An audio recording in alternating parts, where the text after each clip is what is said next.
Okay, class, good morning, or good afternoon, or whatever time you're watching this, I guess. What we are talking about in today's lecture is the executive branch, what makes up the executive branch, and how do we choose our executive branch in the United States.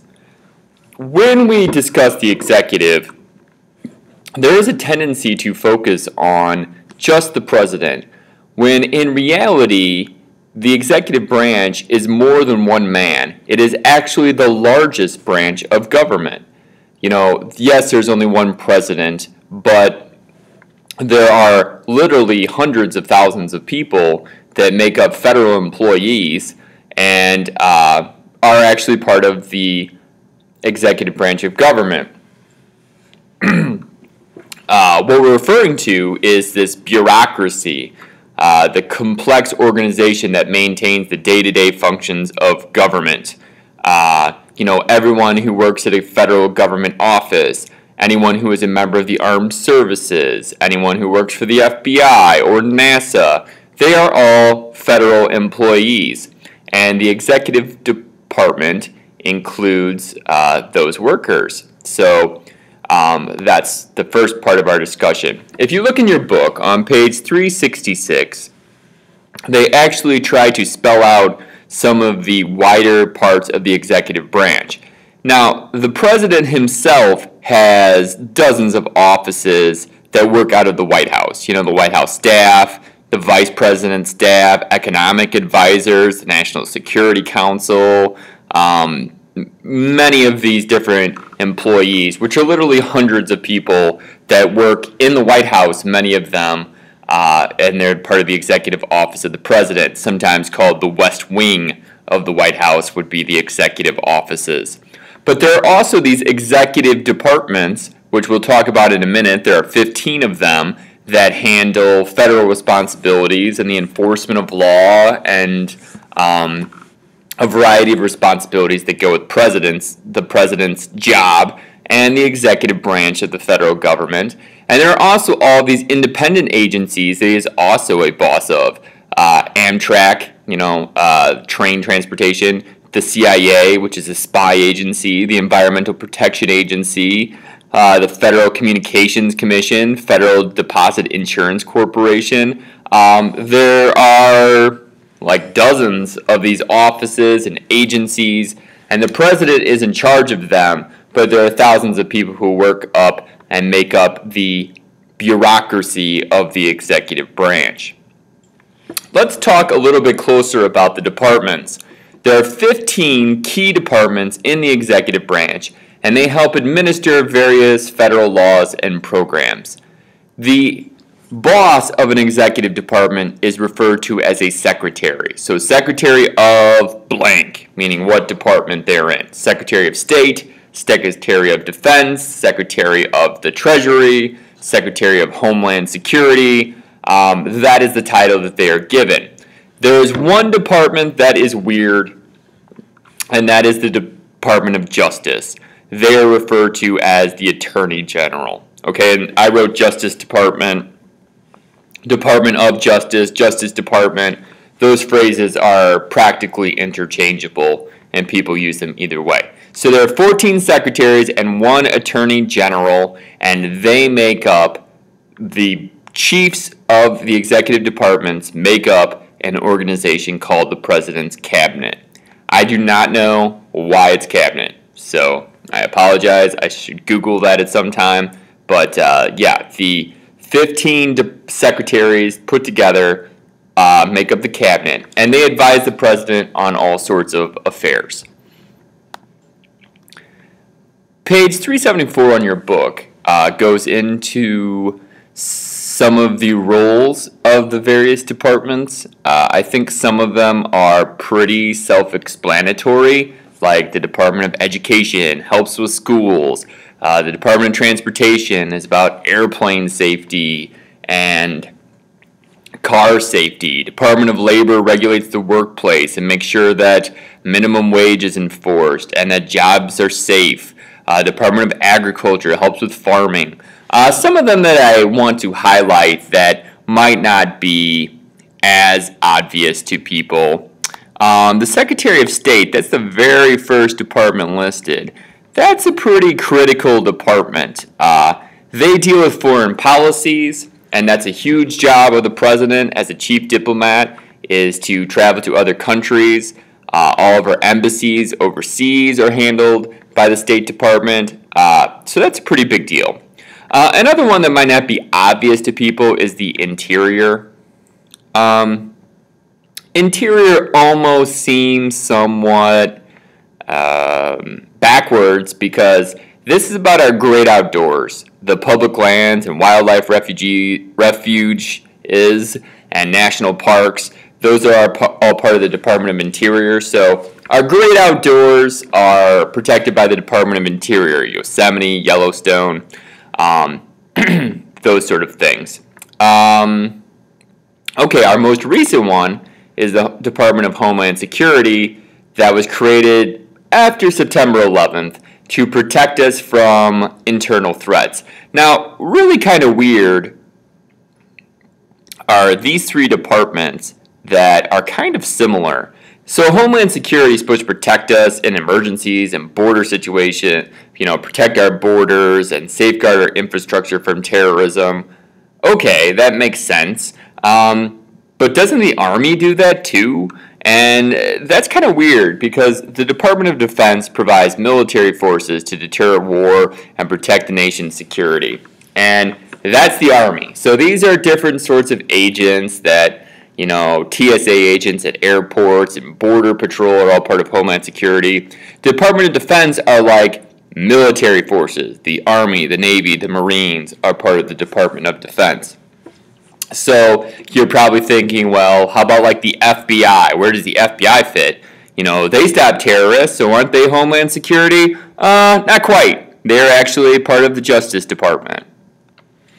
And what they do is catch federal crooks, the Federal Bureau of Investigations, the Alcohol and Tobacco Firearms Bureau. There are a number of these federal law enforcements that go out and they catch people who break federal crimes. They also prosecute them and serve as the legal advisor to the president. So anything that requires an attorney, the Attorney General's office represents us in the Justice Department. So they also operate the prisons. So those are very big and very different jobs. I think Homeland Security, like a security guard. You make sure nobody's coming into the warehouse, right? The Justice Department are more like investigators that try to catch people and the lawyers that put them away, kind of combined. And the Department of Defense is the military. So you do need to be familiar with these various departments and kind of what their job is. I feel most of them are kind of self-explanatory, but look them over. And it should be stated that 2/3 of the federal workforce work for one of these 15 executive departments, the largest one being the Department of Defense, because any soldier or sailor or Marine is technically part of the Department of Defense, so they are part of the executive branch of government.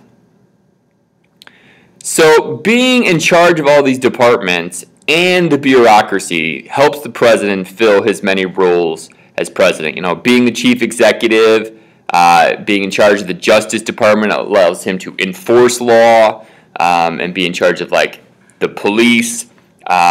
Chief administrator, that applies to all these executive officers. He's in charge. He's the boss of all of these departments and agencies. As a chief diplomat, the State Department helps him with that role of working with other countries.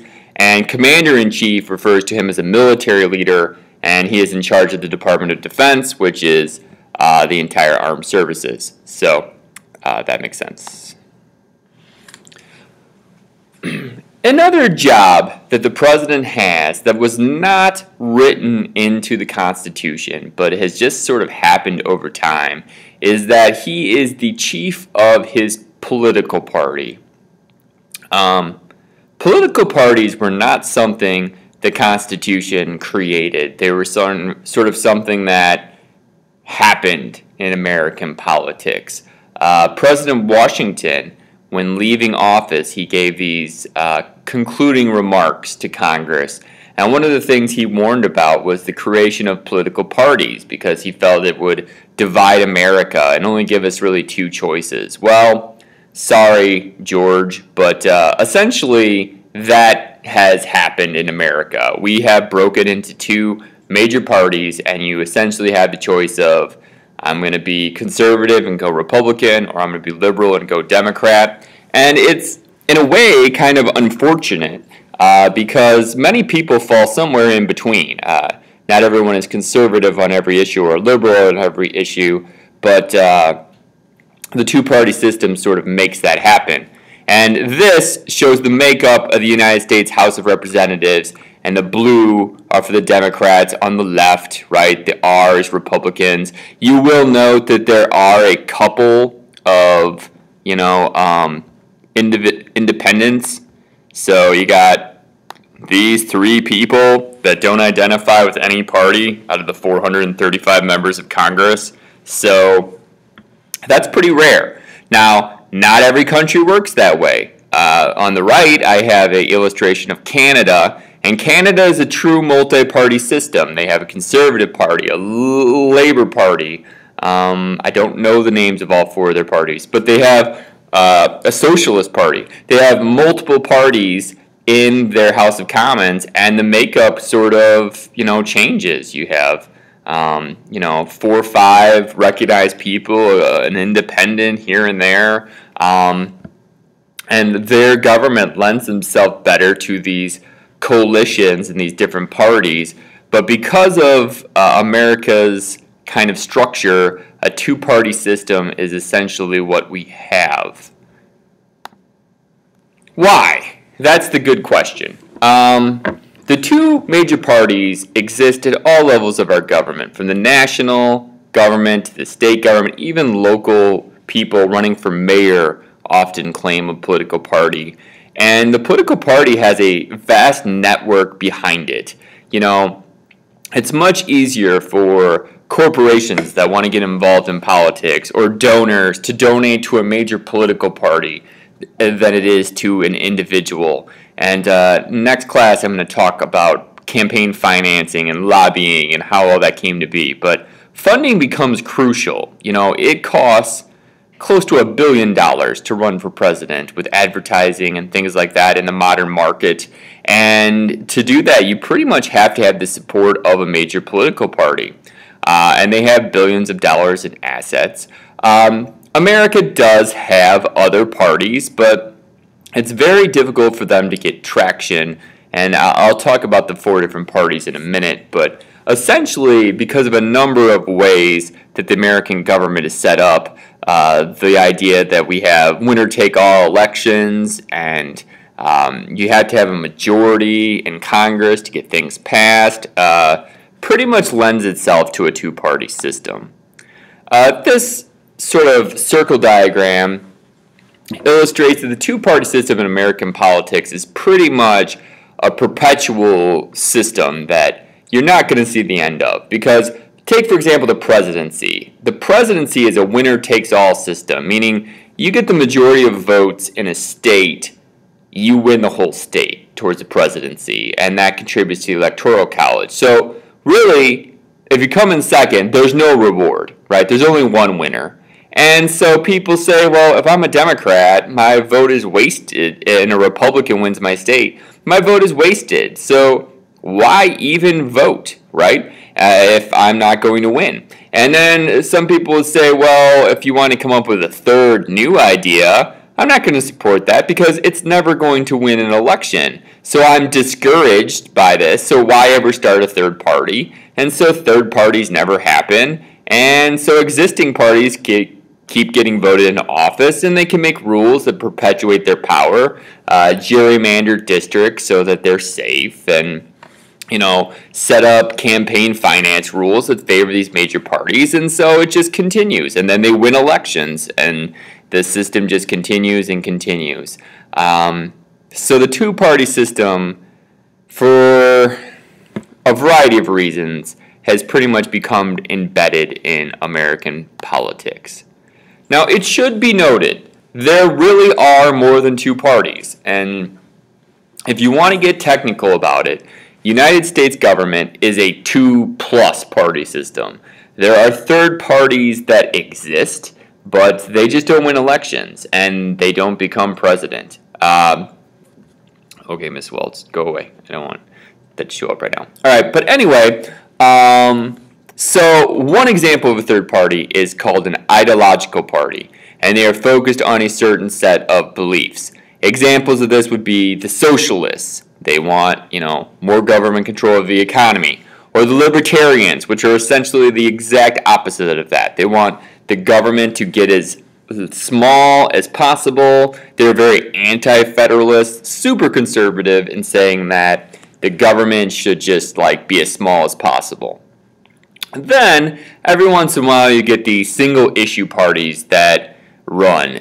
They really have one agenda. They want to get that agenda realized, and that's their whole goal. Okay? Some examples in history were the Free Soil Party was about ending the expansion of slavery. The Temperance Party tried to push the 18th Amendment, prohibition.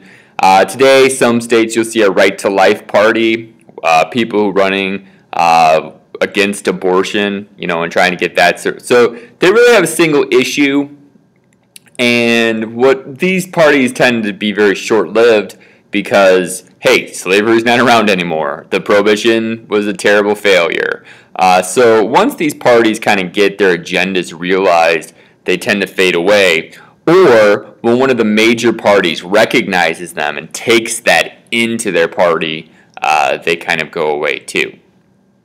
There are also, in times of economic turmoil, economic protest party, where people get concerned about the debt or they get concerned about the fact that we abandoned the gold standard. These are called economic protest parties. A possible example of this is the Tea Party. The Tea Party is a third party that exists today. They're very concerned with our debt and about our taxes, and they essentially believe that we need to cut spending and cut the debt. And so the Tea Party is, to an extent, an economic protest party. Although some people would say they might actually be a splinter party. A splinter party is when one of the major parties, today would be a Republican or Democrat, splits up and some people branch off and kind of form their own viewpoint. A good example of this was Teddy Roosevelt would break away from the Republican Party and form the Progressive, also known as the Bull Moose Party. And prior to the Civil War, some of the Democrats broke away in the South and formed the Southern Democrats, also sometimes referred to as the Dixiecrats, and they were just a branching off of splinter parties. And some people believe the Tea Party is essentially a splintering off of Republicans. Tea Partiers say that that's not the case, that they try to pull people from the Democratic and the Republican Party.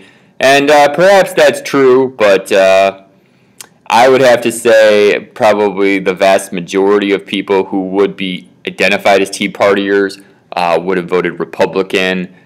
Most candidates who claim to be Tea Partiers were Republicans initially. So the Tea Party is somewhere between an economic protest party and a splinter party. And they are a third party, but, are they here to stay? I don't know. Really what tends to happen is these splinter parties, these protest parties, end up costing the party that they're closest to in views an election. And part of that's because of the winner-take-all system. All right, so this is the ballot from 2008 in Grundy County, and you will see that for president, it was not just Barack Obama versus John McCain, or if you look at the 2012 one, it wasn't just Obama versus Mitt Romney. There were actually a number of choices. There's a Green Party, an Independent, Constitution Party, the Libertarians. So you actually had a number of choices in the presidential election. And this is not atypical. This happens all the time. But because of the prominence of the two-party system and the winner-take-all system, which we'll talk about in the Electoral College, really you get, for the most part, people talk about the two choices. You know, you can go Republican, you can go Democrat. And other parties exist, but that's just not going to win. Okay? So why? Let's look at the parties and their role in the election. Your book has a nice chart on page 328. I couldn't get the whole thing to scan, so you might want to look at that if you're watching this later, page 328. If you want to run for president, it takes years. It's not something that just happens out of the blue.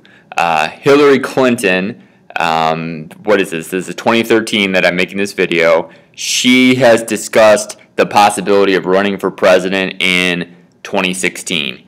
And so if that's what she wants to do, she's going to have to get serious, get her name out there already, and it takes years to get ready. One thing you need to have is backing. Backing by a political party helps. Fundraising to get yourself ads and to travel around and spread the word about yourself. It is not cheap, okay? Should you get recognized by your party, you then take place in all of these party elections called either a primary or a caucus, okay? A primary is just like the general election. People come in and they identify themselves as one party or the other, and they get to vote for who they want in that race to run. So, for example, in 2008, when Barack Obama was running, he was in primaries versus Hillary Clinton for the election, and people voted back and forth on who they wanted, okay? And eventually, if you win the majority of states, you'll win that party's nomination, okay? So they hold statewide elections called primaries. Some states want to be a little different, and they actually don't have a primary. They have a caucus, and a caucus is a meeting of prominent party officials, and they get together and they kind of hash out who they want to become president, and it's kind of a weird system. The Iowa caucus is a big deal because it's one of the first races that happens, but essentially these two systems are held by the parties. So the Democrats have a primaries and they have caucuses, and they work it out at the end of who they want to run for president. Once that's done, they go to the National Convention. This is a big deal. Okay, at the National Convention, the Democrats and Republicans decide who's going to be their guy, and then they hash it out. If it was a close in the primaries and caucuses, and you had a third place person, that person can encourage that his votes go elsewhere, and those votes can change. And so the convention is where they really decide, hey, who's going to be the president of the United States, who's going to be the candidate for the Democrats and the candidate for the Republicans of the United States. So once those two people are decided, then they debate the other guy. So the Democrat debates the Republican. There's a number of debates, usually 3 or more, okay? Once the debates are over, we have the election. You run the elections versus the other parties, and then whoever gets the majority of the electoral votes wins. So key terms: the primary is a party election, a caucus is a party meeting, both of which are to determine delegates to the National Convention to determine candidates for president. And the National Convention is where the big decisions are made for the political parties. So, once somebody wins a nomination at the convention, they then compete against the opposing party in the electoral race. All right, this is usually held first Tuesday in November. That's not November 1st. And the way it works in the Constitution is every state is worth a number of points through what's called the Electoral College. And if you get half the votes, over half the votes in the state, you win. Most states are winner take all. So like Illinois is 20 in the 2012 election. So if Barack Obama gets more than half the votes over Mitt Romney, he wins the state of Illinois, period. he gets 20 votes, right? Even if it's 6.5 million to 6.49 million, he gets all 20 points because it's a winner-take-all system. And that's where I was mentioning earlier, some people are discouraged, like, why even vote if my guy's not going to vote? Because if you were a Republican, right, in 2012 and you voted for Mitt Romney, your vote did not count towards president. It really didn't, because the state of Illinois went blue, right? And you can kind of see the breakdown. Red states are states that Mitt Romney won. Blue states are states that the president won. States that are a little lighter were close states. Sometimes they're referred to as battleground states. Now, if you were paying attention to the politics of the last election, Ohio was a big deal. Okay, Ohio and Florida are two major battleground states because there's a lot of points that are held in those two districts. 18 and 29. Those are pretty big states. And those elections were actually close. So if you're Romney or you're Obama, you're going here, right, to campaign because that's what's going to matter. Chances are you're not winning Illinois. Or if you're Mitt Romney, you weren't winning Illinois. Why even campaign here? You're not winning New York. You're not winning California. If you're the president, you're not winning the state of Texas. So there's no point in running in those places because you're not going to get the points. So you kind of focus on these battlegrounds. And Ohio was huge. There were millions upon millions of dollars spent on ads in Ohio. It was a pretty big deal in the last election. And Ohio is interesting because it's one of those states that has this perfect blend of Republicans and Democrats, and it's been that way for quite a while, actually. So it's a winner-take-all system. If you win the state, your party gets to choose delegates that go to the Electoral College. Okay, requires 270 to win. Washington, D.C. gets 3 electoral votes. Now, let's say something weird happens, and a third candidate wins some of these states, and nobody gets to 270 votes. At that point, it would go to the United States House of Representatives, and they would, by majority rules, pick the president. So, once again, it would benefit you to be part of a political party, because if you come in, first or second in the race, but you don't get a majority of the votes, then the votes go to the House of Representatives. Hopefully you have some of your party members in there to vote for you because there will be majority rules in the House. And so this has only happened once where the House of Representatives chose the president, and that was the 6th presidency. And essentially what happened is Andrew Jackson got the most votes in the country, but not over half. And John Quincy Adams got the second most votes, but when it went to the U.S. House of Representatives, they chose Adams to be president rather than Jackson. So the guy who got the most votes didn't even win that election. All right, so the Electoral College is kind of a jank system for a number of reasons. One, small states are overrepresented. For example, Wyoming gets 3 electoral votes because they have 2 senators and 1 member of the House. Illinois got 20. So in hindsight, that should mean Wyoming is worth 1/7 of what Illinois is towards the presidency. And you go, well, that makes sense. Wyoming's small. It should only be a fraction of what Illinois is. Yeah, but it shouldn't even be that big a fraction. Illinois' population is 13 million. Wyoming's 500,000. So we should count 26 times what Wyoming does towards president, not 7. So the small states get a little bigger chunk of the pie than they probably even should.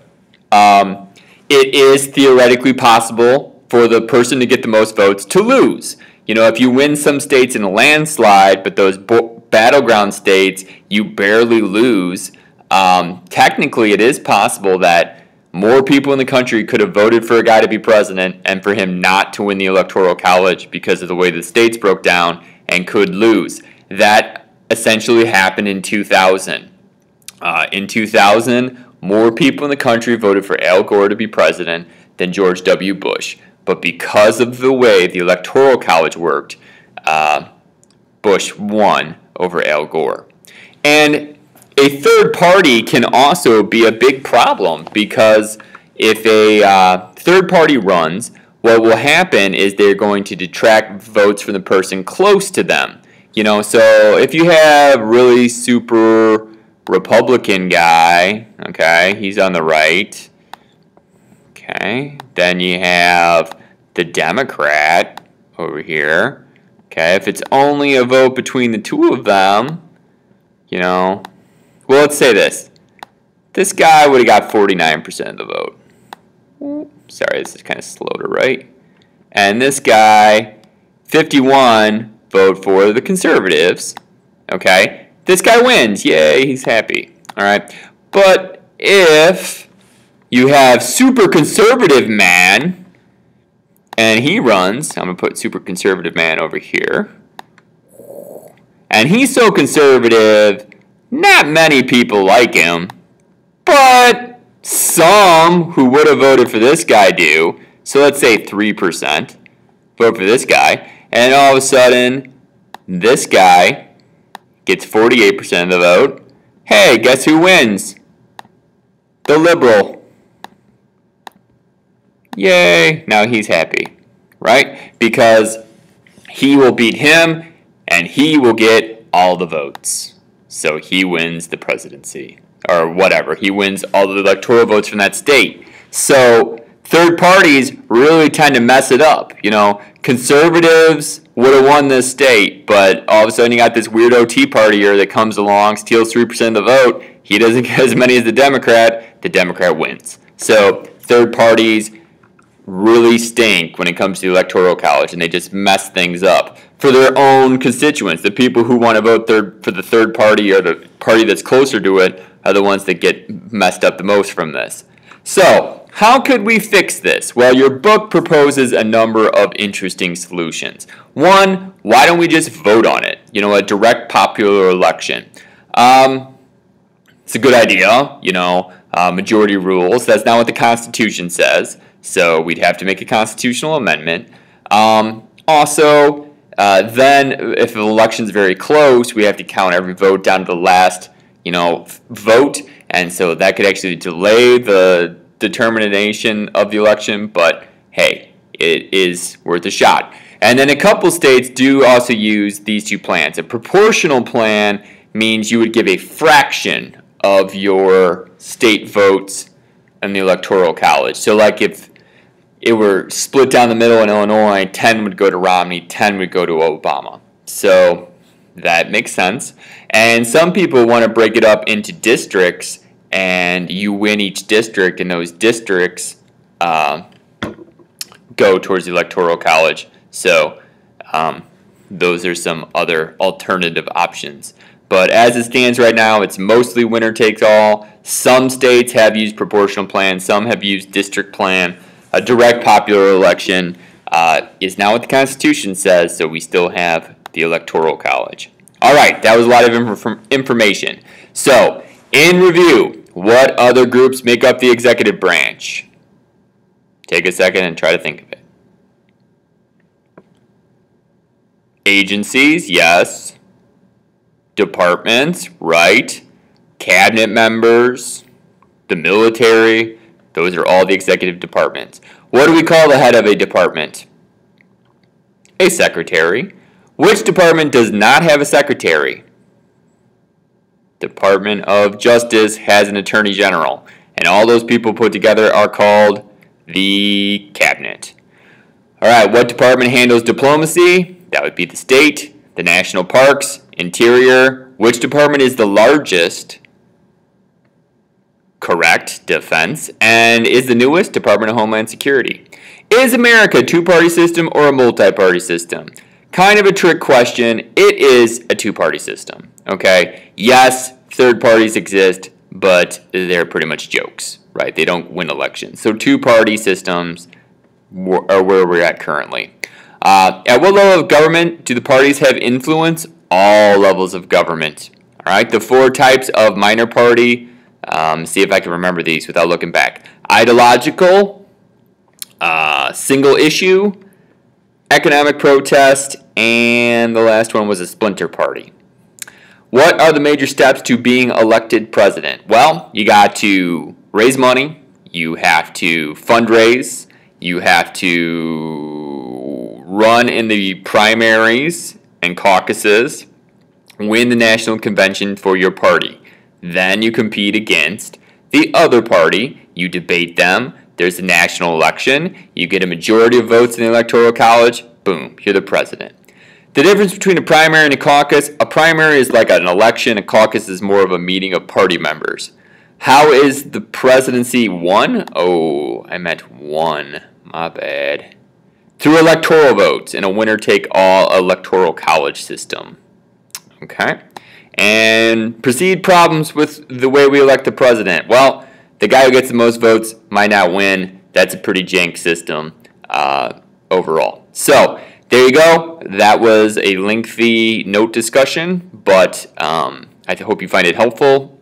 The bottom line is to know that the president is not the only member of the executive branch, and that political parties play a huge role in our system, and that the way we vote for the president is one of the reasons why a two-party system continues to dominate at all levels of American politics.